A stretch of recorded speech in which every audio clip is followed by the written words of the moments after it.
hoje dia 1º de junho de 2020, e o Banco Central acaba de divulgar informações extremamente relevantes sobre a economia brasileira. Essas informações estão contidas no chamado relatório Focus, ou também conhecido como relatório de mercado. Bom, primeira informação, não são cálculos do Banco Central. Isso é muito importante. Embora o Banco Central os divulgue, também é uma outra coisa muito importante. Há uma centena de empresas de consultoria econômica, bancos, corretoras, economistas independentes, enfim, um conjunto de agentes econômicos que enviam suas projeções sobre variáveis extremamente relevantes ao Banco Central, sempre no último dia útil da semana imediatamente anterior. Ou seja, hoje é dia 1º de junho, maio teve 31 dias, então o Banco Central recebeu estas informações no dia 29 de maio. As recebeu, para cada variável, colocou essas informações em ordem crescente e divulga a mediana. Então, o que está contido aí no chamado relatório Focus, nesta parte do relatório Focus, que são as projeções dessas variáveis, se referem à mediana das informações coletadas pelo Banco Central para cada variável por variável. E que variáveis são essas que estão no relatório? Bem, são variáveis extremamente importantes. Tenho enfatizado sempre este fato. São variáveis macroeconômicas muito importantes. A taxa de juros, que é conhecida como Selic, é uma variável extremamente importante em qualquer modelo macroeconômico. E no caso aqui, ela tem uma relevância, porque ela atua sobre o serviço da dívida. Em outras palavras, temos que a dívida pública, boa parte dela, está com a taxa Selic, pagamento de juros do governo, dos títulos do governo, são via taxa de juros, que é denominada Selic, em menção ao serviço especial de liquidação e custódia desses títulos. Essa taxa está sendo prevista em 2,25% até o final desse ano. É uma taxa extremamente baixa, a previsão. Hoje está em 3% ao ano. Então, essa é a taxa que remunera os títulos do governo federal. E ela tem implicações, conforme estou falando, sobre o serviço da dívida. Também tem implicações importantes nas comparações internacionais.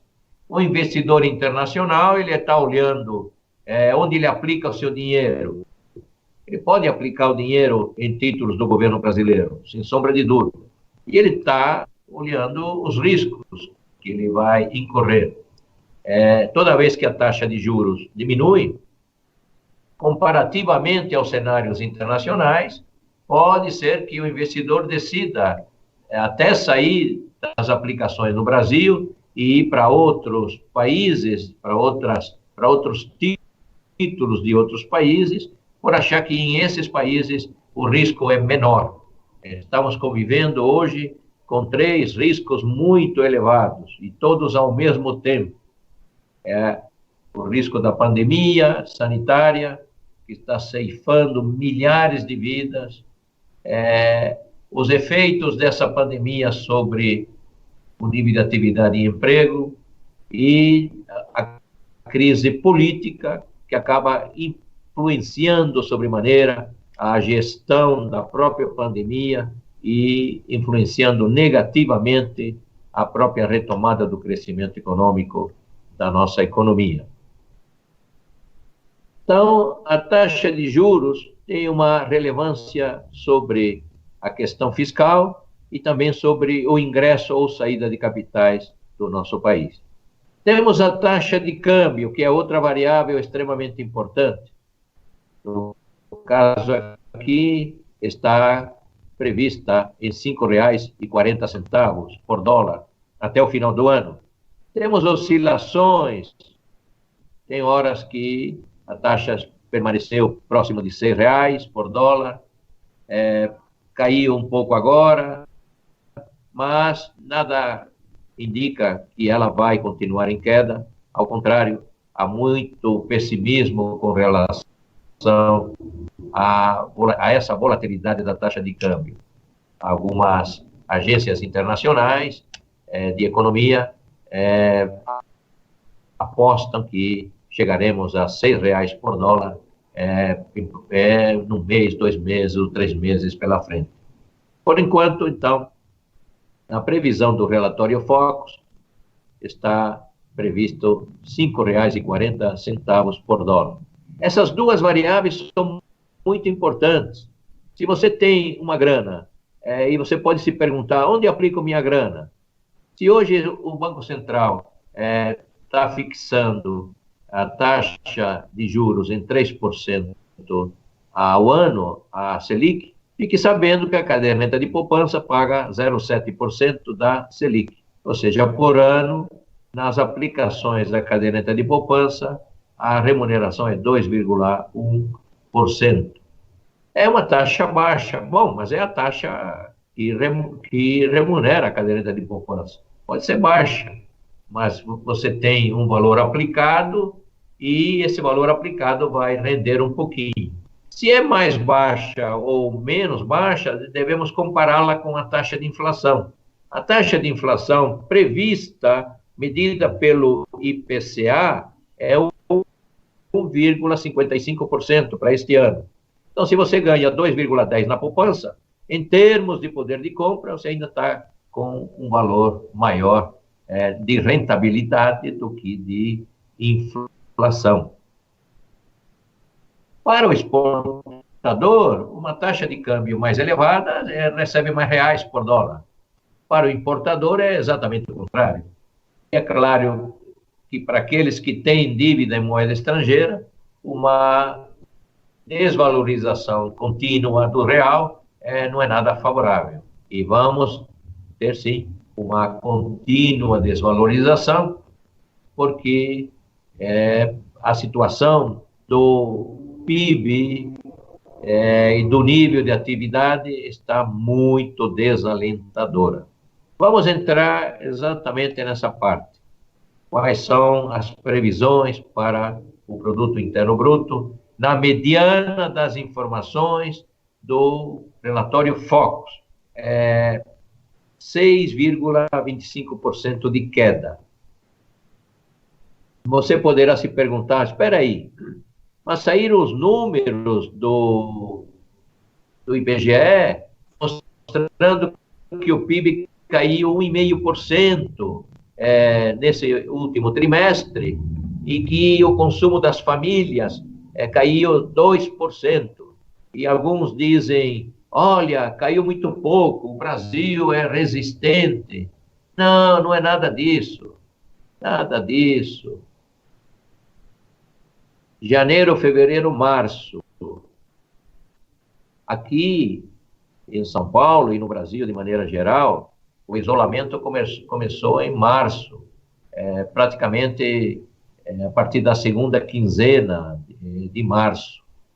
Então, esses dados do IBGE pegaram apenas uma quinzena, ou quando muito, um mês, quando muito, um mês.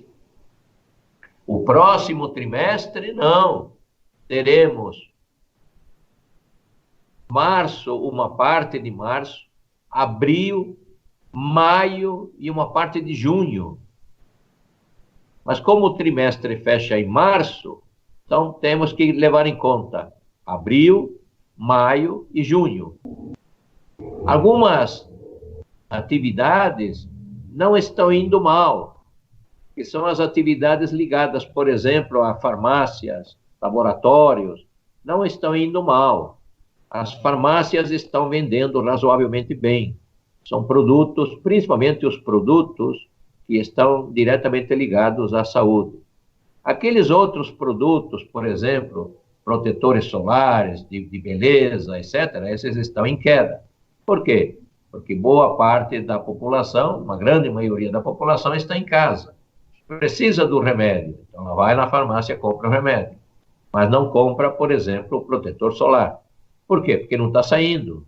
Se não está saindo, não precisa fazer a compra desse protetor solar. Temos um conjunto de outros produtos e serviços, bens e serviços, que estão desoladamente lá no chão.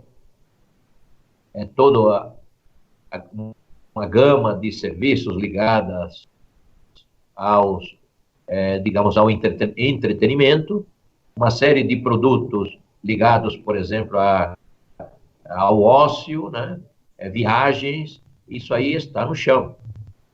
Estamos, nesse momento, ensaiando uma retomada aqui em São Paulo, de abertura cuidadosa, e há muitas dúvidas de como será o comportamento das pessoas no momento em que as lojas do shopping center estiverem abertas.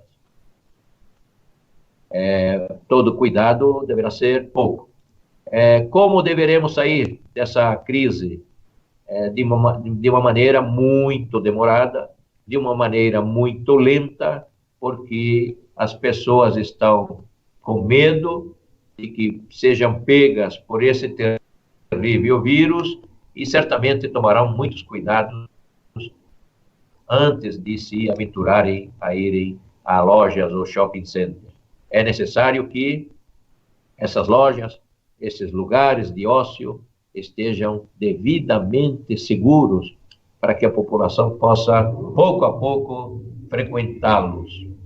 Mas, enfim, não temos maiores esperanças de que esse terrível vírus termine, alcance seu ponto máximo nas próximas semanas. Tudo indica que vamos ter que conviver com esse terrível vírus por mais alguns meses.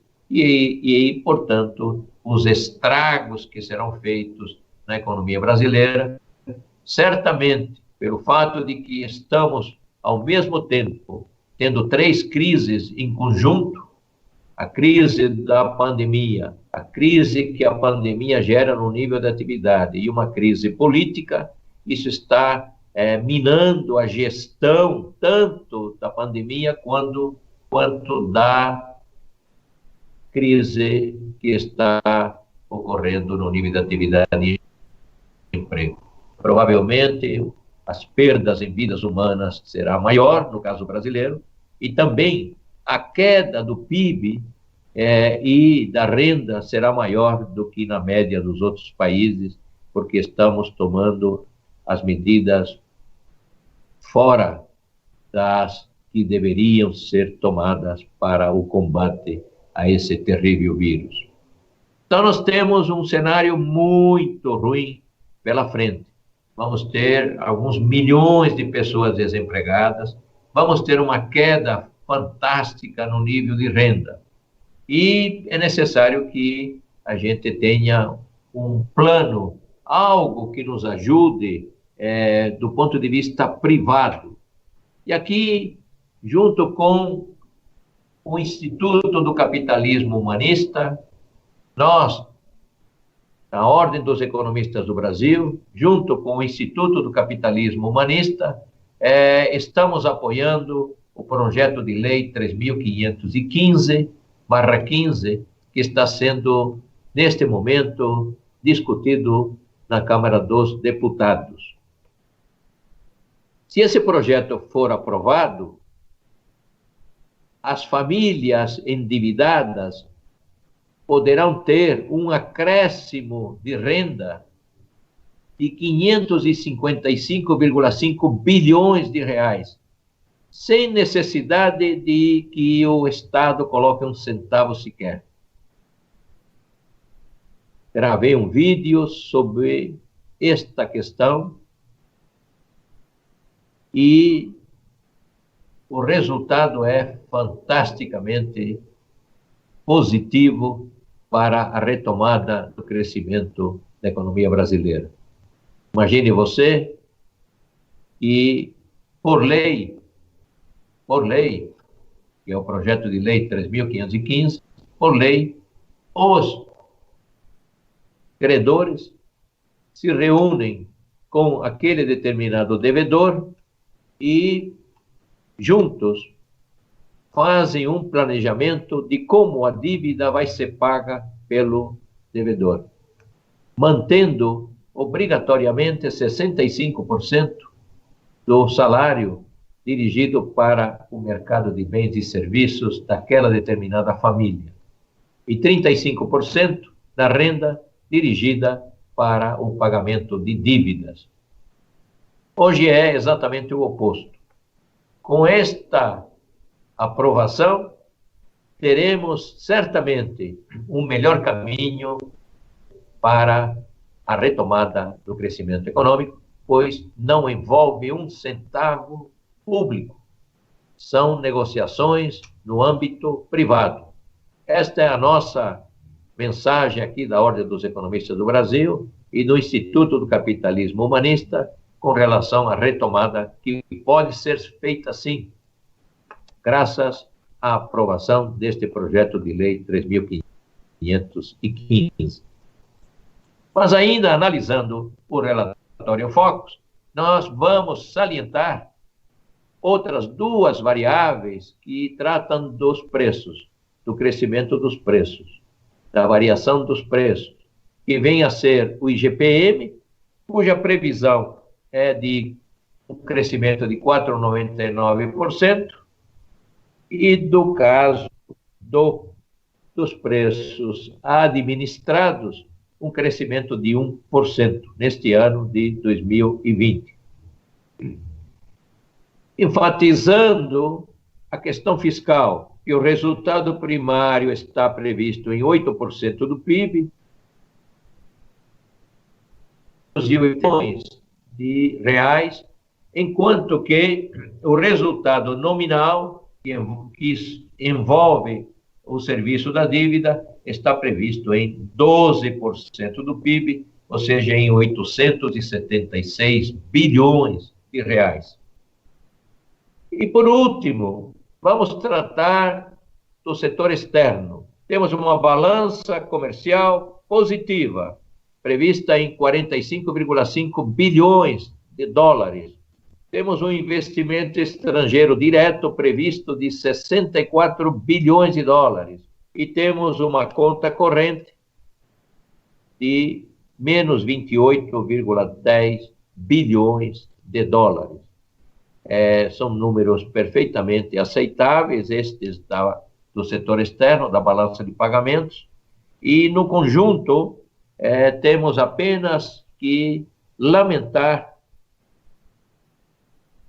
as vidas que estão sendo perdidas por má gestão na área da saúde, de maneira geral, falta de um comando único. O número de empresas que estão indo à falência e milhares e milhões de trabalhadores que estão perdendo seus empregos, também por falta de um comando único. E, por conseguinte, vamos encontrar uma retomada da economia mais lenta, porém sustentável, caso o projeto de lei 3.515/15 seja aprovado no Congresso Nacional. Até o próximo Relatório Focus.